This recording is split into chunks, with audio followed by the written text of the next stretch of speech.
In this video, I'm gonna teach you how to paint an amazing illustration like this.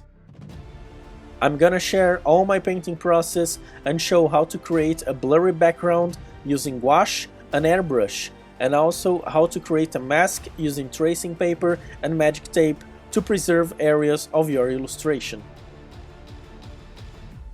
Hey everyone, welcome to another Mind Sketch Studio video. My name is 𝗪𝗪𝗀𝗪𝗀𝗪𝗀𝗪, I am an illustrator, and in this video I'm gonna share the painting process from my latest illustration, Gandalf Returns.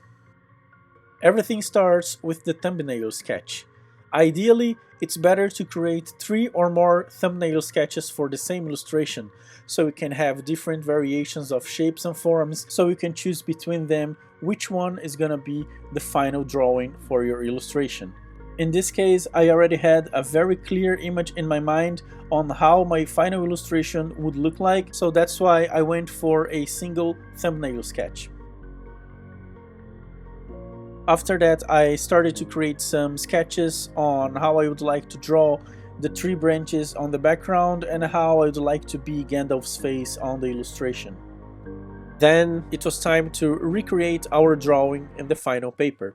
I already spoke about transferring the sketch to the final paper, which is a very useful and handful technique, but this time I decided to do the final drawing from scratch. And the reason I decided to do this is very simple. Usually when I do my sketch on the final paper, I like to shade some areas, creating some cast shadows with the pencil.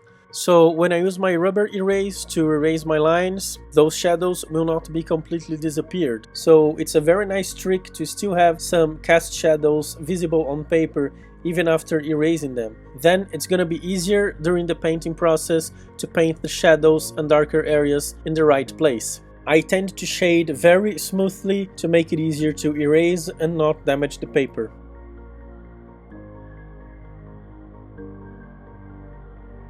After defining my sketch and the cast shadow areas, it was time to create the final drawing by erasing the sketch and defining the outlines.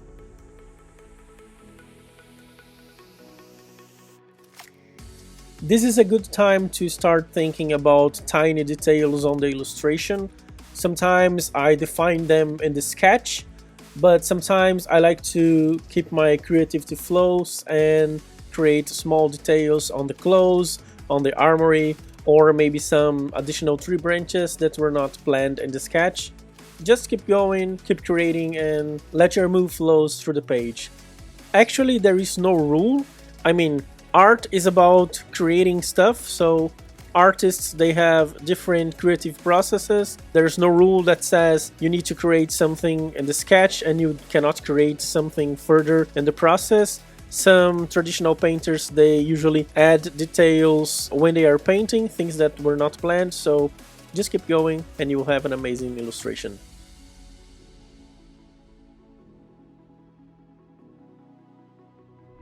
After creating my final drawing, it was time to do my color testing. I like to create 2 or 3 smaller sketches with no details, only to plan how the colors are gonna look like in my final illustration. Sometimes I create 2 options to define only whether the scene is gonna take place at daylight or at nightfall. But as I mentioned before, I already had a very clear image of the illustration in my mind, so I went for a single sketch to define my colors. My idea for this illustration would be having Gandalf returning as Gandalf the White in the middle of Fangorn Forest, so I thought about having the background full of trees, but this time I wanted something different. I wanted something that could make Gandalf stand out even more in the foreground. That's why I decided to, instead of using washes for the background, I would go for an airbrush to create a blurry effect on the trees to make the background looks even further. Once I decided to work with an airbrush, I would need to create a mask to preserve areas of my illustration. I chose to create a mask using tracing paper and magic tape because it's very easy to do and it's way cheaper compared to the masking fluid. The advantages of this type of mask is that you can draw exactly the same outlines that you did on the final drawing, but this technique requires you to consider a couple of millimeters inside the final line work, so you can create a space to use the magic tape to attach the mask on the final drawing.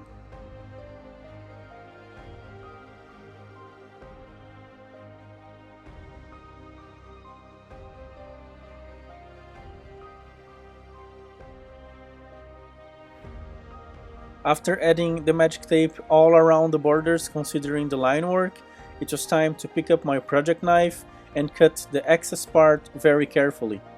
And after heating up the borders with a hairdryer, I gently removed the excess parts with tweezers. Now it was time to start the painting process by preparing some paintings to be used with the airbrush.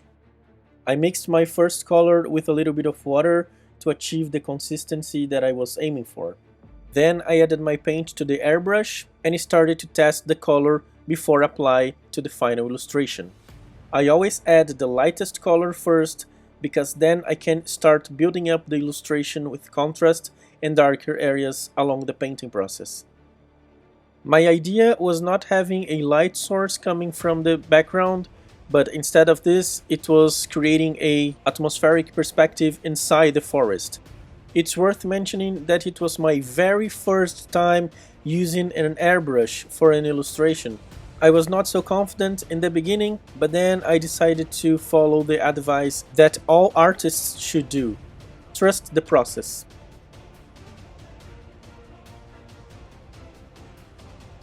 After a couple of minutes painting with the airbrush, I started to see the background coming to life as expected, and I started to ask myself, why did I take so long to use an airbrush to create backgrounds in my illustrations? After heating up the magic tape and remove the mask, it was time to start painting the foreground and our character. As always, I start my characters by painting their skin tones first, and I think that's because I have a very strong connection with all the characters that I draw and paint, and my first step is always start painting their faces and facial expressions. And as I said in other videos, skin tones have blood and life in it, so that's a good way to bring life to your characters.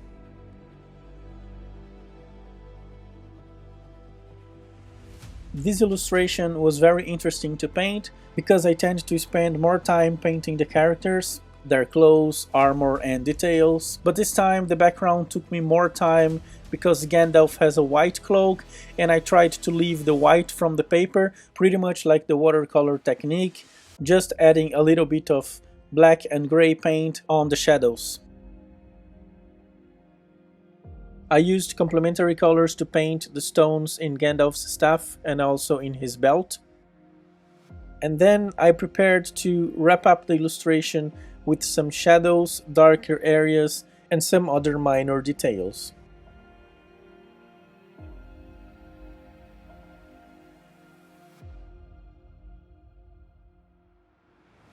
Then I decided to add a couple of tree trunks with moss between the background and the foreground, creating a mid-ground and emphasizing the depth and the atmospheric perspective on the illustration. This would separate even more Gandalf from the trees on the background, creating a more two-dimensional environment to the illustration.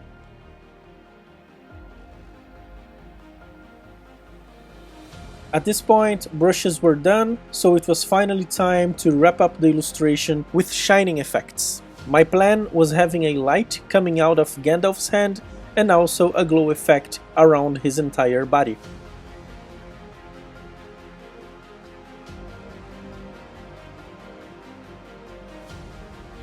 And this was my final illustration, Gandalf Returns. I hope you guys enjoyed this video and all the illustration process of this painting, and I will be really glad if you guys could learn something from it. If you like the techniques I shared, give a thumbs up and let me know in the comments below which fantasy character or illustrations you guys would like to see me painting in my channel. If you're not subscribed yet, make sure to hit the bell button and stay tuned for more videos like this. Thanks for watching and see you in the next video.